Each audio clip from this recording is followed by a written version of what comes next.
No Evangelho de João, no capítulo 3, a partir do verso 1, João capítulo 3, versículo 1, diz assim a palavra do Senhor. E havia entre os fariseus um homem chamado Nicodemos, príncipe dos judeus. Este foi ter de noite com Jesus e disse-lhe: Rabi, bem sabemos que és mestre vindo de Deus, porque ninguém pode fazer esses sinais que tu fazes, se Deus não for com ele. Respondeu Jesus e disse-lhe: na verdade, eu te digo, que aquele que não nascer de novo, não pode ver o reino de Deus. Disse-lhe Nicodemos: como pode um homem nascer sendo velho? Pode, porventura, tornar no ventre de sua mãe e nascer? E Jesus respondeu: na verdade, eu te digo, que aquele que não nascer da água e do Espírito, não pode entrar no reino de Deus.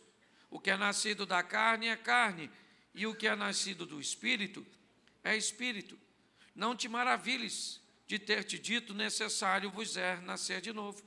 O vento sopra onde quer e ouve a sua voz, mas não se sabe de onde vem nem para onde vai. Assim é todo aquele que é nascido do Espírito. Nicodemos respondeu e disse-lhe: como pode ser isso? Respondeu Jesus e disse-lhe: tu és mestre em Israel e não sabe isso? Olhe para mim, pois eu quero conversar com você durante alguns minutos. Mas é importante nós entendermos o que estava acontecendo no ambiente onde Nicodemos frequentava. Nicodemos era um dos príncipes dos fariseus. Era um estudioso. Era um homem extremamente respeitado em meio à sua comunidade. Mas Nicodemos, ele começa a lidar com algumas situações. A primeira é o que as pessoas estão falando de Jesus. No ambiente que Nicodemos frequenta, estão dizendo que Jesus é um comilão, que ele é um beberrão. No ambiente em que Nicodemos está frequentando, dizem que Jesus tem poder oriundo ou com origem no inferno. Ou seja, a fama de Jesus no ambiente que Nicodemos costuma frequentar, o que falam de Jesus não é muito bom. E Nicodemos começa a ouvir aquela fama negativa de Jesus. Aquela fama que coloca Jesus como um charlatão, que coloca Jesus, ou que procura descredenciá-lo, né, da função que ele veio desempenhar. Ou seja, o que chega aos ouvidos de Nicodemos são informações extremamente negativas a respeito de Jesus. É isso que ele está ouvindo. Mas Nicodemos também tem tido a oportunidade de ouvir o que está acontecendo fora do meio que ele frequenta. Nicodemos também é capaz de notar que existem testemunhos de milagres, que Jesus está fazendo coisas, que ele tem em suas mãos um poder que começa a atrair a atenção de Nicodemos. Nós vemos um homem em meio a uma encruzilhada.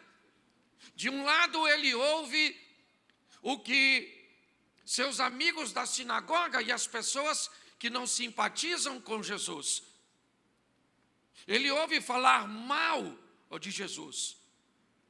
Mas ele também consegue ver pessoas com testemunhos de cura, de libertação. Ele consegue ouvir que Jesus, ele tem um discurso, ele tem uma mensagem que tem atraído multidões. Eu quero que você entenda que a situação que nós estamos não é diferente da de Nicodemos. Hoje nós temos também os dois lados. Hoje nós olhamos a má fama do Evangelho, a má fama da igreja. Hoje nós vemos, muitas vezes, falar mal.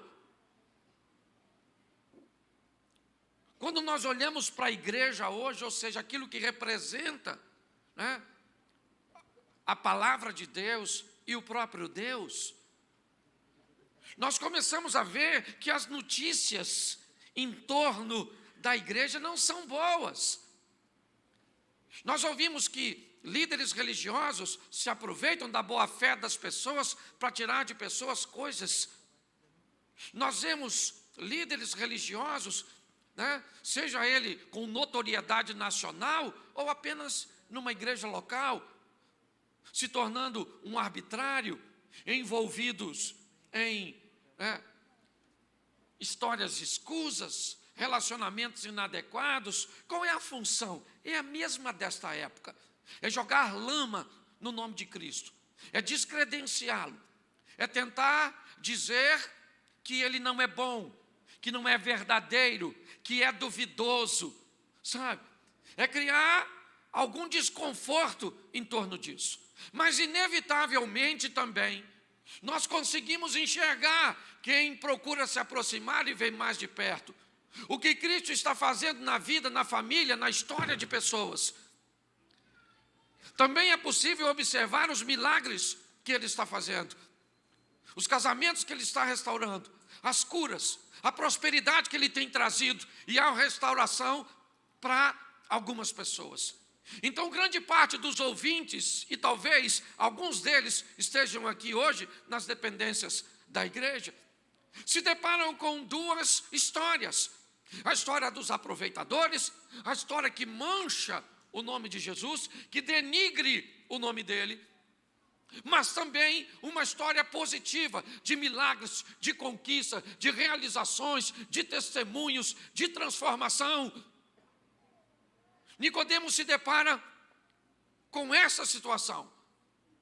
Mas é muito importante nós olharmos qual será o posicionamento dele mediante as histórias que ele ouve. Eu gosto da maturidade, não é à toa que ele é um mestre, não é à toa que ele é alguém extremamente respeitado. Porque apesar de ouvir duas histórias tão distintas, duas famas, né, tão diferentes, Nicodemos, ele começa a ser atraído. Sabe aquela história, fale mal ou fale bem, mas fale de mim? Me parece que Nicodemos está notando que Jesus se tornou o centro das atenções. Será que tudo que fala a respeito de bom dele é verdadeiro? Será que tudo que fala de mal dele também é verdadeiro?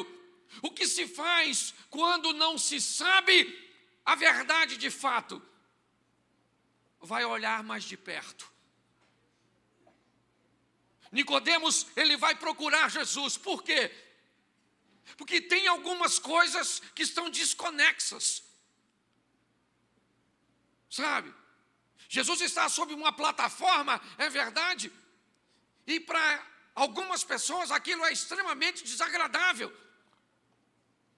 E Nicodemos começa a lidar com isso. Porque gente madura, quando ouve alguma coisa, seja de bom ou seja de ruim, deve buscar esclarecimento.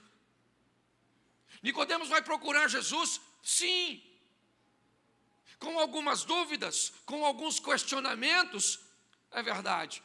Mas o que ele quer? Ele quer ver Jesus de perto. Ele não quer ficar com a posição de seus correligionários e seus companheiros da sinagoga. Mas também ele não quer ouvir histórias, né, alheias, que formate seu pensamento.